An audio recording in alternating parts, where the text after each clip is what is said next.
We are bringing some Halloween SFX, film SFX, whatever you want to learn this for, to life. This is a textured skin pop blister effect. I'm going to show you quick and easy how to do this. You don't need to be a professional to do it because it doesn't need to be perfect. Alright, spooky season is upon us. I'm going to show you how to do some easy textured skin.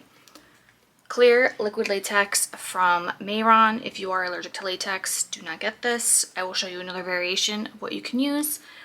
I have some blood here that I actually made and some cotton balls. Quick, simple, easy steps. Alright, so you want to make sure your skin is nice and clean, free of oils, dirts, and all that fun stuff. So I'm going to take a cotton ball with some rubbing alcohol. I always keep rubbing alcohol in my house, and then we're just going to rub the area where we're planning to apply any type of anything, whether you're doing a prosthetic, latex, silicone, whatever. It's going to get all the oils and dirts off to help everything stick better. Then we're going to go in with our clear liquid latex from Mayron and a cotton ball. Just dab it. It goes on white, but I promise you it's going to dry clear. And don't feel bad about lumping some of it because you want it to be textured. And space it out kind of irregular so that it doesn't look too put together. If you want, as it dries too, you can take the cotton ball. I didn't bring a mirror over here. So as the latex starts to dry, you can take the cotton round and start to create more texture and yank it up. You may even get some of the cotton coming off onto it, which is actually another cool effect. And then I'll do one more light layer right where that part is as that dries. You can see how some of it already pretty much dried clear. So use your judgment and kind of go in areas you want to add more texture. Save this cotton around and wait for all the latex to dry. We actually have some of the cotton also peeling off onto it, which is going to help emphasize that. See? So what I like to do is take the back of like a brush and just start to like yank at it. See how it starts to create holes? One thing I love about latex is like how much you can manipulate it. You could take a light layer of translucent setting powder and just kind of tap on it to help get rid of some of that stickiness. But also what you're going to do, or what I like to do, is take a foundation. I'm going to take this one because I don't really like it anyway. And just start to tap it on the latex. This is going to help start to blend it into your skin. I like to use my finger for this process, but you can easily, if you're doing it on your face, you can easily use a brush or your blender. So you see the texture that it brought in? And so we're going to leave that foundation tacky. We're not going to set it anymore. And now I'm going to go in with a fluffy brush. I will pop in these two. Actually, these two right here. And we're just going to start to tap. Not necessarily blend, because we want it blotchy.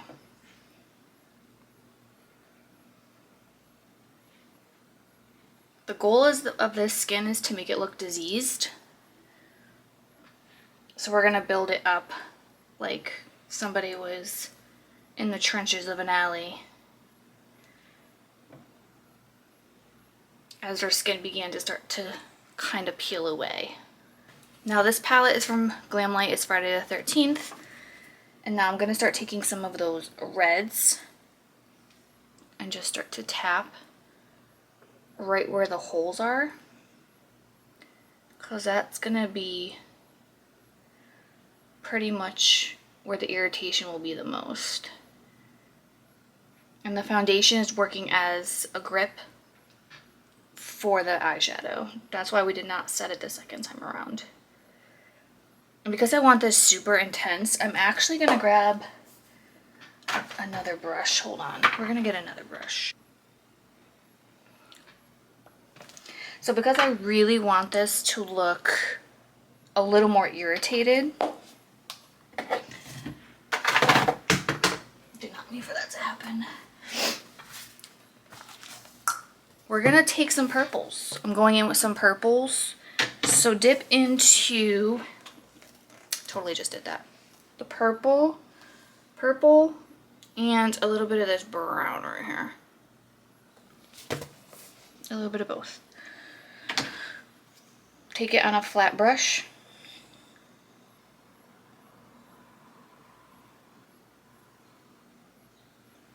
And I'm focusing it just on partial of the whole, not the whole thing.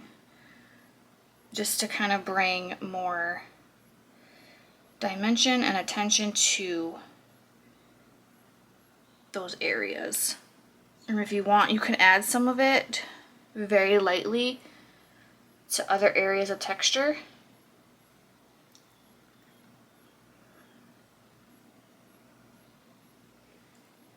To kind of signify that the skin is getting ready to kind of break open. Just subtle. You want the majority of the color to be inside of where the holes are already exposed.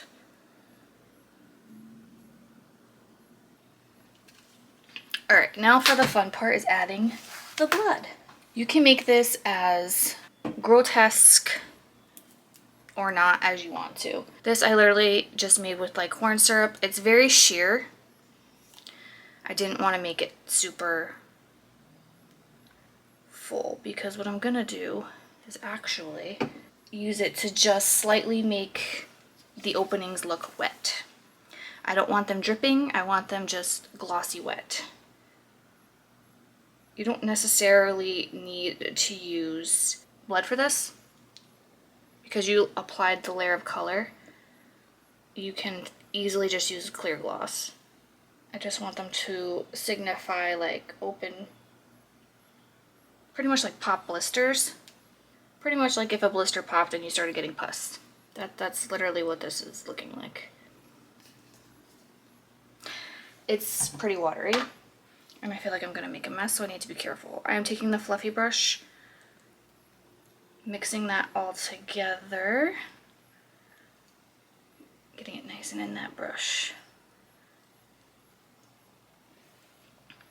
And then go ahead and take the brush, and then just take the brush and just lightly dab. And don't be scared to use your finger.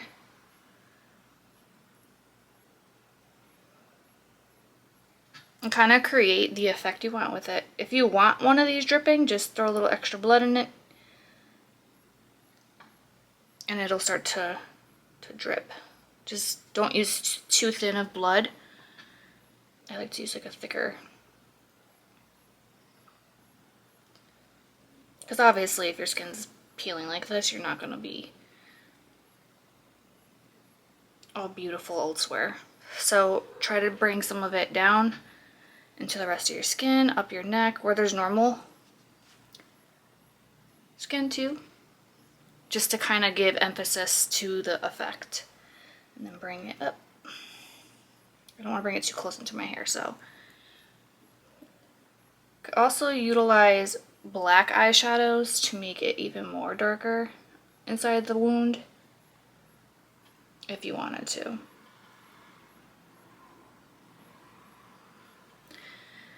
But it gives, this is a thinner blood, so it makes it look like it's pussy. Like a fresh, pussy wound. And then I'm just gonna tap that in. And just see how it makes that gel-like effect. I just need more here. And don't be afraid if you feel like you need to add more shadowing in there, if like you're missing a spot. It's a little too clean.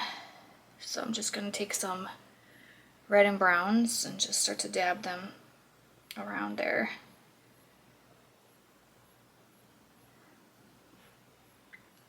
I just got on my chin, didn't I? That's fine.